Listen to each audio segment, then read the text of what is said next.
Hey everybody, welcome back to another video. Well, we made it as far as we could in our truck. Surprised the old girl actually got this far. We're really high up in the mountains, probably about 5,000 feet.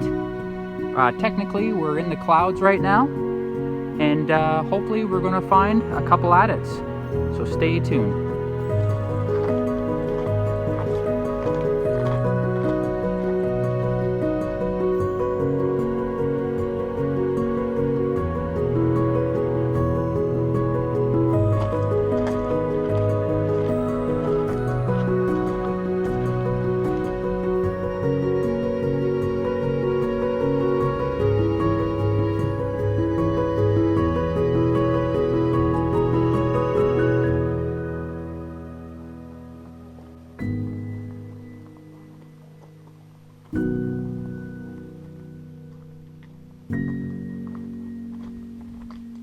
That's what I mean.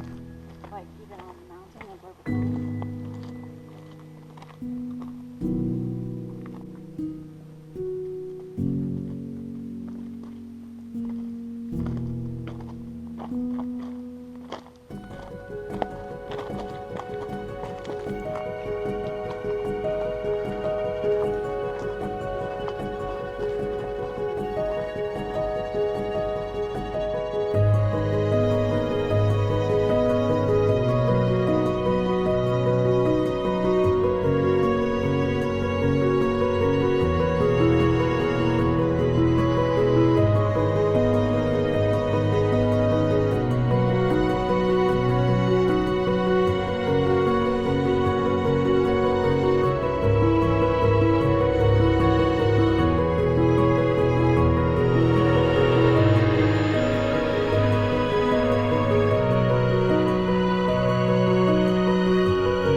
Well guys, we made it.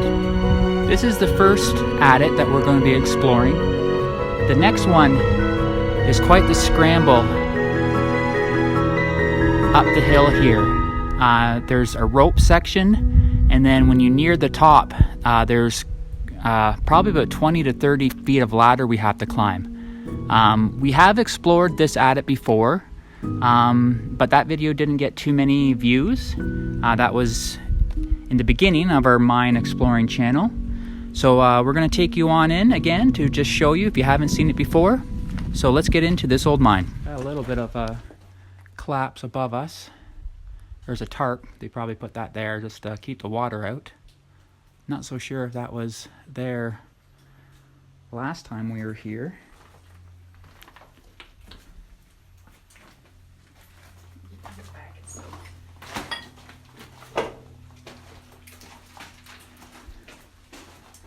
They have been doing a little bit of work up here, but they're not up here today anyways. And this is as far as this attic goes, guys. Almost seems a little bit wider than the last time we were here. This headlamp is working really, really well. With such a wide beam, the traditional headlights seem to be almost like a spotlight. So this is working extremely well. Oh, there's a little bit of copper in here. It is a silver mine we're exploring, but you can see the blue, or the turquoise there. The quartz veins are very crystally and crystallized. We'll show some samples outside. But the crystals are very just almost an inch thick and really neat to see. Beautiful stone. Probably a little pocket where they were doing some sampling. Very solid rock. Good vibration in my voice. But let's get back on outside and go head up to the other adit.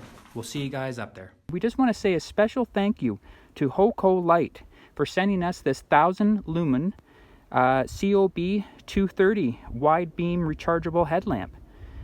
It comes with a tail light, which is pretty good if you're cycling or running.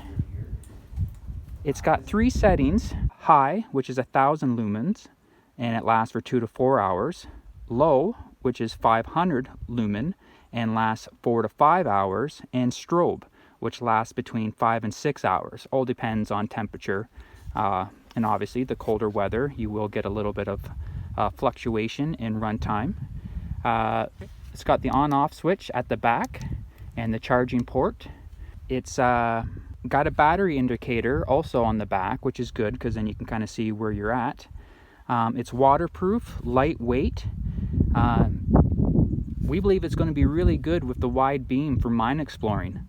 So the Hoco light comes with clips that you can mount to your helmet and a charger cable. We got the 2-pack, and we'll leave it in the description below, their website.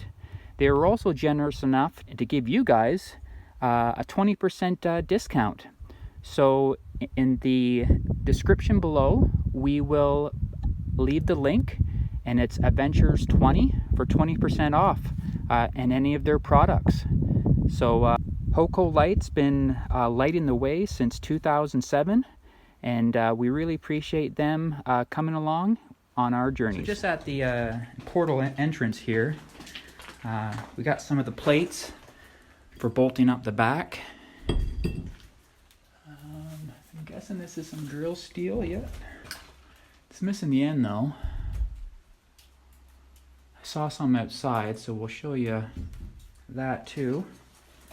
But a lot of modern day garbage up here, and some, I'm guessing that's blasting fuse. An old ladder, so I don't know what they would have used that for. But here's some of the other drill steel here.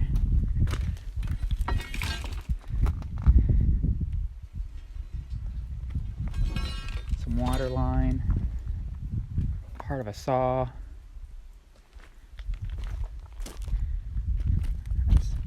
That's either a really big piece of drill steel there. Kind of a different, does have a hole at the end though, to let the water through.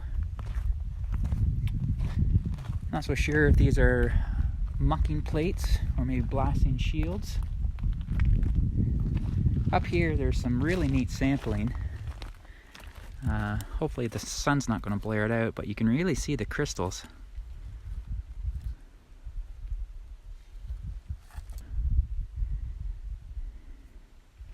And up here is a pry bar for prying loose rock down on the back. Kind of looks just like an oversized pry bar. Another very sparkly specimen. Really see the quartz vein there. Gorgeous. Now, I could be wrong, but I found this. It's hard to see. It looks like a little bit of peacock ore. It's really pretty. It's got all different kind of colors in it. But the sun's not out right now, so it's not really showing.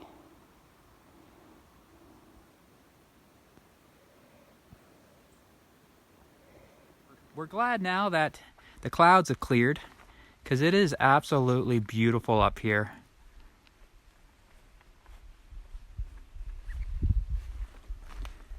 Over here, Turn your flashlight on. over here is the Blue Lake.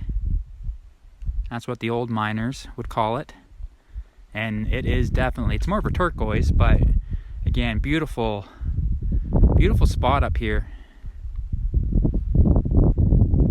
But we are high. I think now we're probably about 6,000 feet up. Gorgeous day. We're above the clouds in certain areas. But let's get the rest of our gear on and go head up that scrambly section. High-grade silver veins were first discovered in 1868 by Peter Emery while he was out hunting for mountain goats. He showed samples of the mineralization to George Schooley of Yale, who later located the ground for himself and friends. By 1871, a company was formed called the Victoria Silver Mining Company. If I would have flown probably higher and more into the mountain, probably could have seen it, but this path isn't going just anywhere.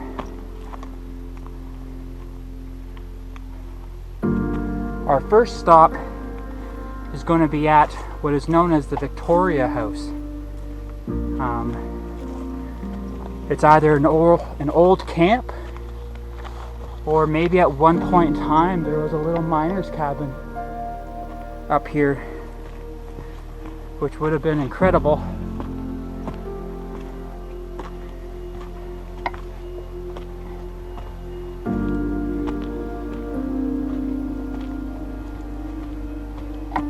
Beautiful down there.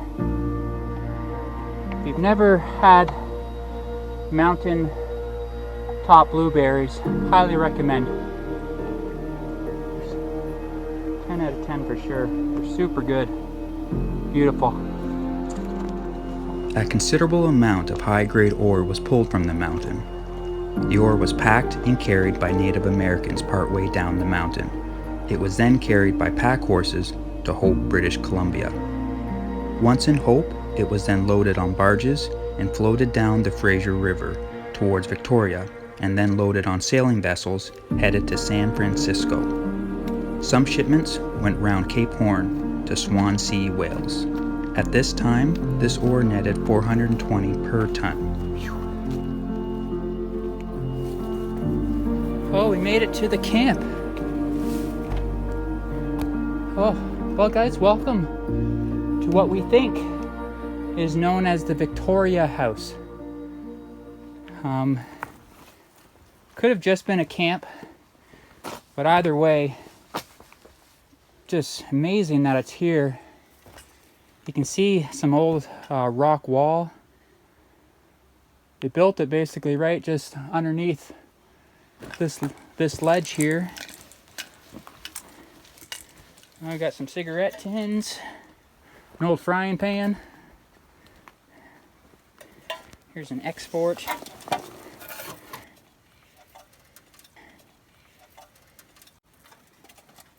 This is either probably from the 60s or 70s. Another old tin there. Oh, that's probably a coffee tin. Along with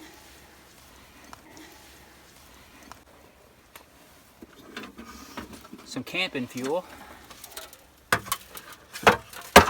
An old pail. Sorry guys, I don't have the camera on the gimbal right now. An old gas can. That's been crushed probably by falling rock. I'll put that over there too. A little ledge of goodies here. Oh, you can actually see, flip it on its side, it has gasoline on it. Oh, it does too. With the wood handle.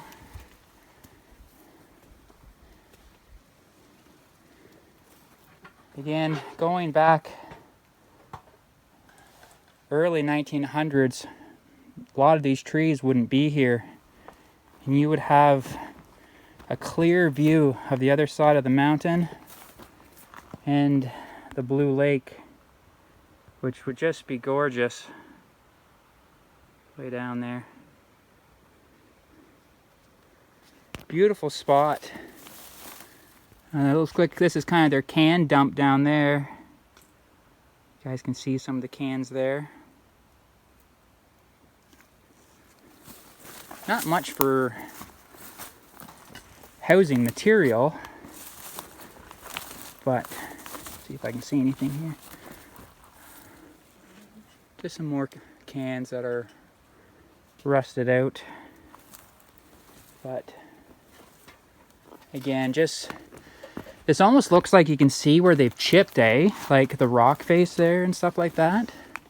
Looks like this is where they've used almost a pickaxe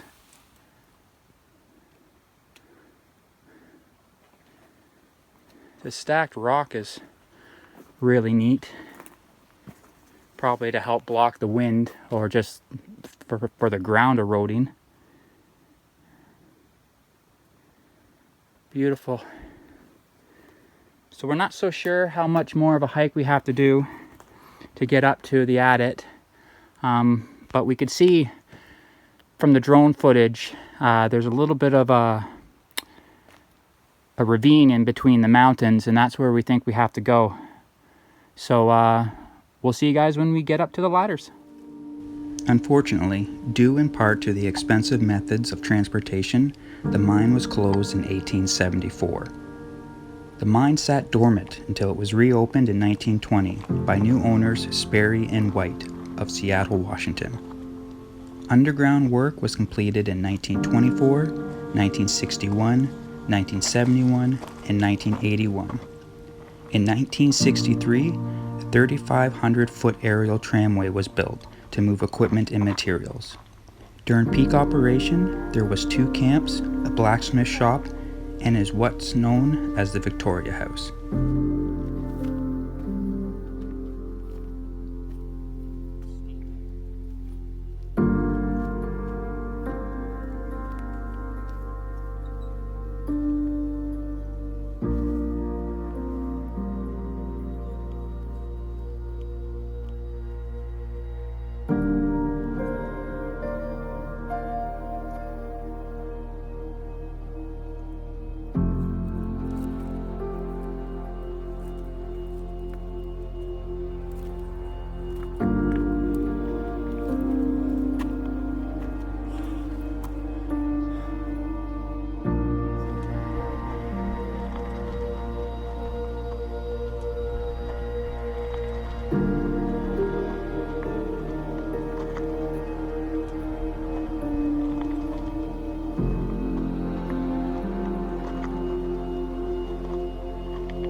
Imagine being a miner back in the day, having to carry tools and supplies up here.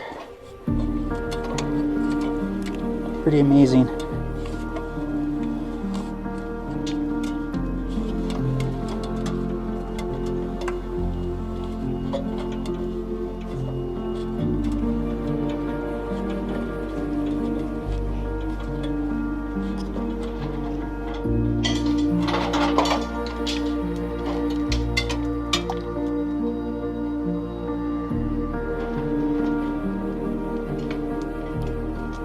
Alrighty guys, let's go.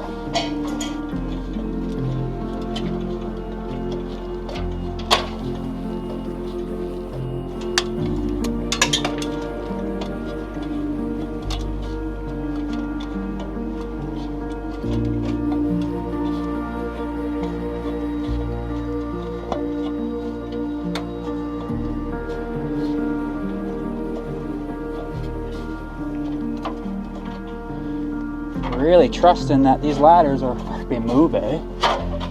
You can see some of the old original wood ladders.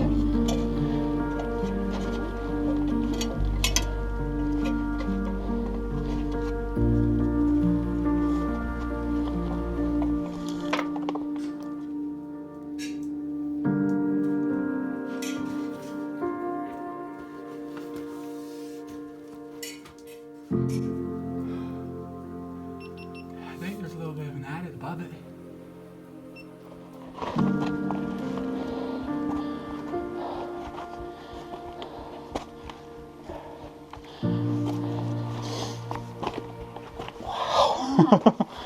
Wow. Yeah, it kind of looked like from the drone shot.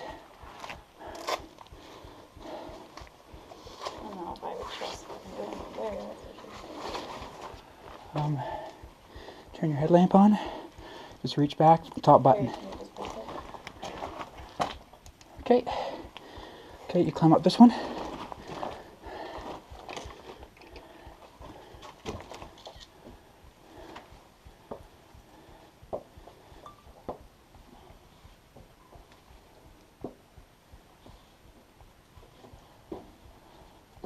Well, guys, we made it to the top of the first ladder.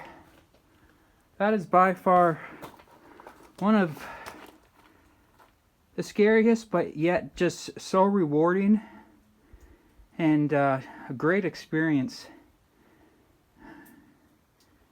It's times like this that really make you feel alive. But Cheyenne's already up in the portal, so let's get on up there and go meet up with her.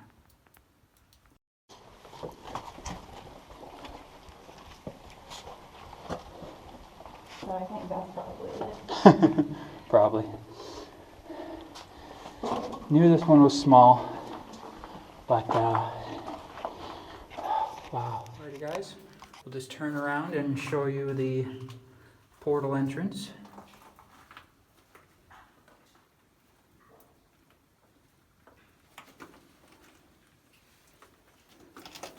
Beautiful. What a view.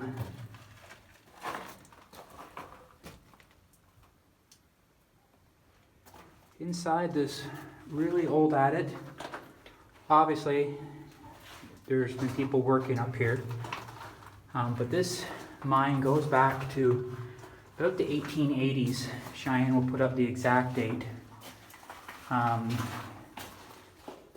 In some reports it says that this is the first lode mine in British Columbia, but it's actually the Murphy mine. It was, I think, in the 1860s. Very small adit, but you can tell that it's old.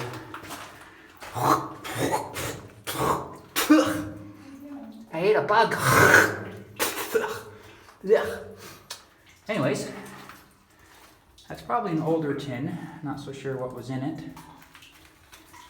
They're collecting water up here, probably for their drills. This is definitely a small little adit here with newer surveying marks. Almost looks like a fungus on the wall. But that's it, guys. No point in me trying to squeeze past this barrel here. This is a mine we've wanted to get to for a while, just because of the location itself is an adventure all on its own. But that's it.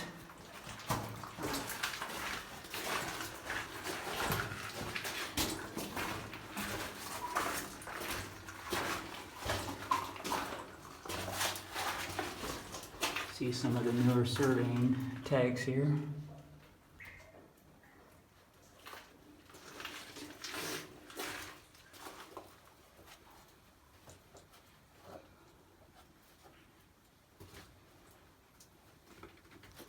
Should we try to see what's up top? It looked like there was not, maybe I will. I don't know, babe. Let's just get down there and I'll look. Crossroads, super subdivision. It's not far. It looks like there's another adit right above us. There's rope. So here's a shovel. Made in Canada. Heat treated. Kind of neat.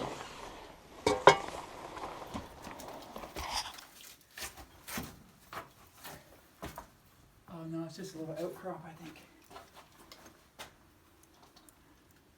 So it looks like they were maybe doing a little bit of sampling up here. There is a spike. And the ropes almost look like they even go further up. But there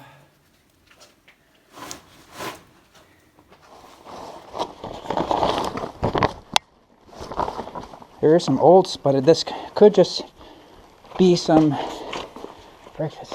Sketchy.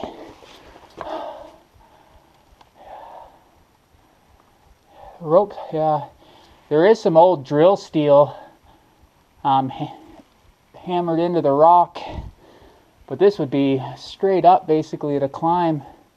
You can kind of see the vein right here kind of running right into where they dug the adit. Without proper climbing gear, I'm not going to risk it.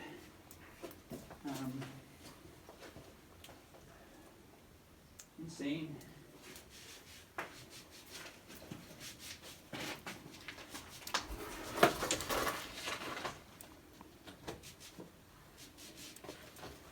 Yeah, these are some of the original spikes that they've hammered in. It's really neat. They have new bolts too, but nothing like the originals.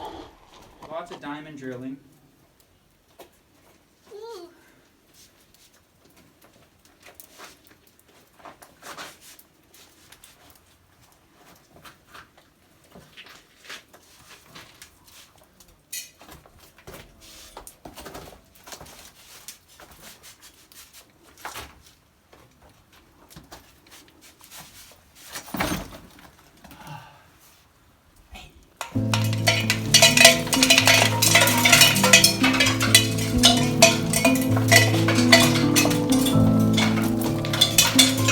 Maybe turn around. I'm going to. Okay.